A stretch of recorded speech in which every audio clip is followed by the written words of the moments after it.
dito ka ng loob. Wala akong nilagay dyan. Sige na, uminom ka na. Anong pagod ka lang? Kaya nga pinapainom kita eh. Sige na, ubusin mo na.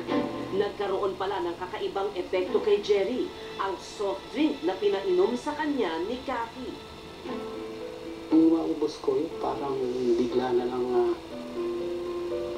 yung napukuito siya, parang unti-unting upos sa tayo. Kumbaga parang unti-unting nawawala, humihina. Eh yung paningin po ninyo. Ganoon din, parang unti-unting malabo-labo. Tapos sabi ko, bakit ganito? Wala. Nahihilo, nakakaramdam kayo ng hilo. Kasi yun, pagka parang blackout na lang. Ayon kay Jerry, hindi na niya matandaan ang mga pangyayari matapos niyang inumin ang soft drink na ibinigay sa kanya. Nang gabi rin iyon, isang nakakapangilabot na pangyayari ang magaganap kay Jerry. Isang bangungot na babago sa kanyang buhay at pangangatawan.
Saan hahanto ang kagimbal-gimbal na mga pangyayari sa buhay ni Jerry?